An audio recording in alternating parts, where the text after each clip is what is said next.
Hello everyone, come back to my YouTube channel. My name is FPL Elma. So we're going to be going through my game 31 free hit draft.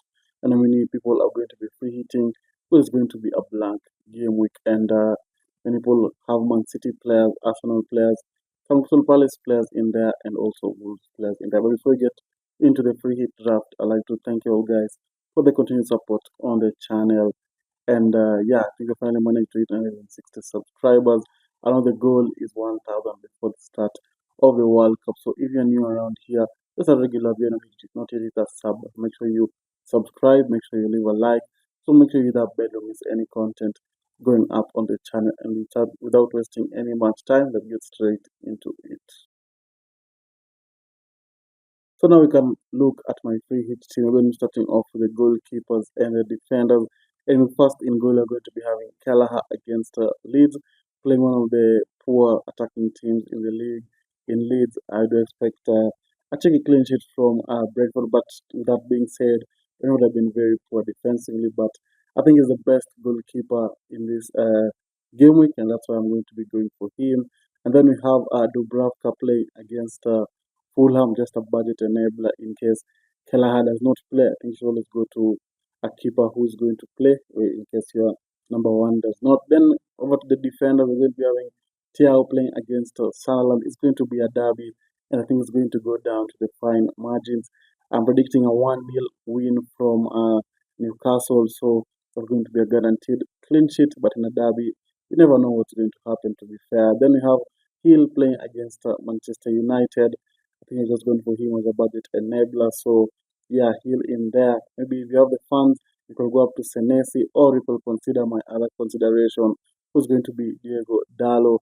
If you look at Bournemouth's last four fixtures, they've only scored in one game out of those four games. So very high chance of a clean sheet for Manchester United. That's why I've gone for Dallo as my other consideration. Then we have Anderson against Burnley, just hoping for a clean sheet in there. Burnley have been very poor attacking wise in the last couple of game weeks, and Fulham have been very good defensively. So maybe a check clean sheet in there, maybe even a touching return could go a very long way for you guys who are using a free hits. Then the next player I've gone for in there is going to be Konza playing against West Ham. Yeah, Aston Villa have been very poor defensively, but if there's one game where they can be able to grind out a clean sheet, it's going to be against West Ham. And yeah, I think if you have Konza, you'll be hoping for that is also very attacking return. Although it's been a very, very long time since I've heard that Konza has scored from a set piece or just Aston Villa in general. So there you just be hoping for a clean sheet. Then we have Van Dijk playing against Brighton. Just hoping for a clean sheet in that fixture. Liverpool need to start locking down on trying to get into those top five positions comfortably because at the moment it's not looking great. So I do hope that against Brighton they can be able to keep that clean sheet. And yeah, I think he's also one of the best defenders this week to own. So that's why I've gone for him. And then I'm going to talking about my other consideration, and it's going to be either Hill or Dalot. But for now, I'm going to go with Hill just because he's slightly cheaper and budget enabled. For the defenders and the goalkeeping department looking pretty solid. Just hoping for a lot of clean sheets in there. So now let's look at how the midfield is going to be looking like. So now we can go over to the midfield. We're going to be having Anthony Gordon as the first midfielder playing against Sunderland back-to-back games with attacking returns. So I do hope that against this derby game, I'm sure it's going to be up to his game, especially after the humiliation I've just received against Barcelona. They have to really turn up and win this derby game, and I'm sure Gordon will be at the forefront of that. Then you have Salah playing against Brighton. At the moment, not having his best game against Galatasaray, just missed a penalty.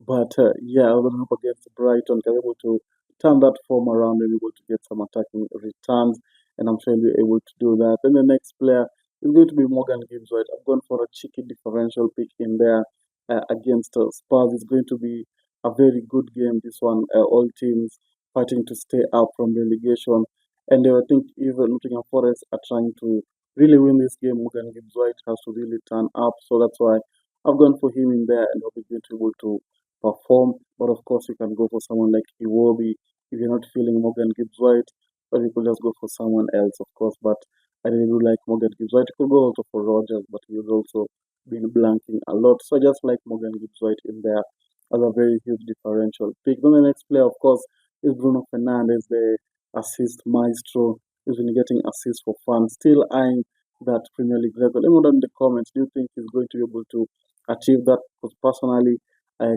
think he's going to be able to achieve that, and I hope that he's going to be able to do so. So you want him in your team because you know he's going to be spamming crosses, passes anytime that he has a chance, and just wrapping those assists. Then the next player is going to be Wilson playing against Burnley.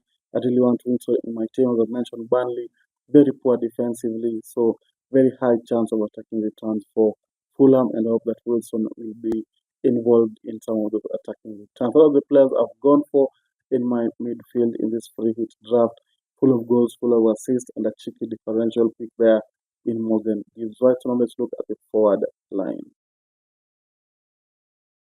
So this is how the forward line is going to be looking like. And just by the way, I was recording this, Salah just missed a penalty, but now I've seen he's gotten 2 assists to make it 3-0 for Liverpool against Galatasaray. So it doesn't make you want to go for him. I don't know what else will. So I think for me Salah is a locked in this free hit draft. So over to the forward line, we're going to be having João Pedro in there against Everton. I just like João Pedro. And I think against Everton, very high chance of performing. Only concern is the high rotation risk. So maybe Ekitike is going to be a very good option to go for, as he's also just scored in the game against Galatasaray. But for now, I think I'm just going to be sticking with João Pedro and hope that he's going to be able to start. Then the next player is going to be Thiago against Leeds. Of course, scoring back in game 30 is going to be on form. And as I said in one of my videos, if Brentford have a chance of going into the Europa League, they really need Thiago to be at the forefront of those goal scoring chances. He's also on penalties, and so they expect a very big game from him against Leeds. And the last player is going to be Raul Jimenez, and of course the issue with Raul Jimenez is being subbed off really early in game, so is 60 minutes going to be enough to be able to perform against Burnley? I really do think it is going to be enough, and I do hope that Jimenez is going to get some attacking returns. So for my other consideration, we're going to be having Sesko in there. Just hoping that Sesko can be able to perform. He's been very good off the bench, and also when he starts, he's also been very decent. So yeah, I think it's just your pick to pick.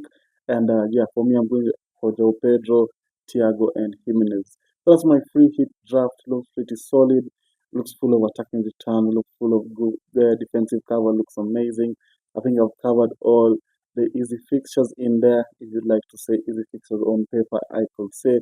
So yeah, let me know down in the comments what do you think about my free hit draft, and let me know what changes you'd make as well. And if you have managed to reach this far, don't forget to leave a like and subscribe, and I'll see you all guys later. Bye bye.